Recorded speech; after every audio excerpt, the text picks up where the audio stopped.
Le palais resta silencieux. Un silence lourd, chargé de honte et de colère. Le roi ferma lentement les yeux. Ce jour-là, il ne voyait plus un simple conflit familial, mais une menace contre tout le royaume. « Indomaka, dit-il d'une voix grave, sais-tu seulement ce que tu viens de provoquer ?» Elle tremblait, incapable de relever la tête. Un mensonge comme le tien peut provoquer la mort d'innocents, peut diviser une lignée royale et attirer la colère des ancêtres. À ce moment précis, abonne-toi si tu crois que la vérité finit toujours par triompher. Le jugement commence. Le roi se tourna vers Uka. Et toi, au lieu de chercher la vérité, tu as choisi la violence et la menace. Uka voulut parler, mais le roi leva la main. Le pouvoir sans sagesse fait plus de dégâts que la sorcellerie.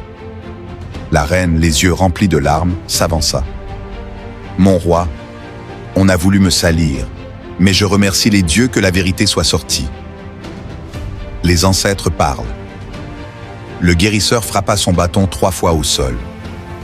Écoutez bien, les ancêtres sont en colère, non pas à cause de l'enfant, mais à cause de la peur, du mensonge et de l'orgueil.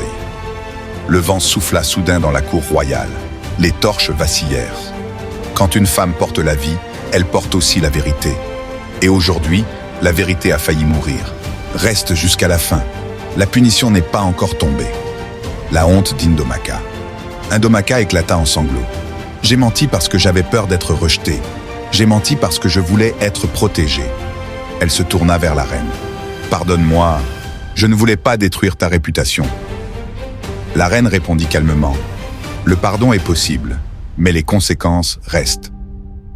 La décision du roi. Le roi se leva lentement. Indomaka, tu resteras sous la surveillance du palais jusqu'à la naissance de cet enfant. Puis il se tourna vers Uka. Quant à toi, si tu avais levé la main sur une femme enceinte, tu aurais signé ta propre mort. Uka baissa la tête. Une leçon pour le royaume. Le roi s'adressa à tous. Que tout le royaume sache ceci, celui qui ment pour se sauver s'enchaîne lui-même. Et celui qui utilise la peur pour gouverner perdra toujours le respect des dieux. Si cette parole t'a parlé, like la vidéo maintenant. Épilogue. Quelques jours plus tard, quelques jours passèrent. Le palais retrouva son calme. Mais les cœurs, eux, restaient marqués. La reine pria chaque matin pour l'enfant à naître. Indomaka, plus humble, ne parlait presque plus.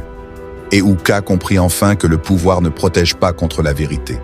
Le guérisseur quitta le royaume en disant « Les ancêtres ont pardonné, mais ils n'oublient jamais. » Conclusion, voix off.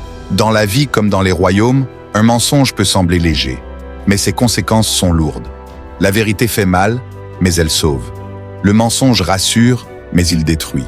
Abonne-toi, partage cette histoire et dis-moi en commentaire, aurais-tu pardonné à Indomaka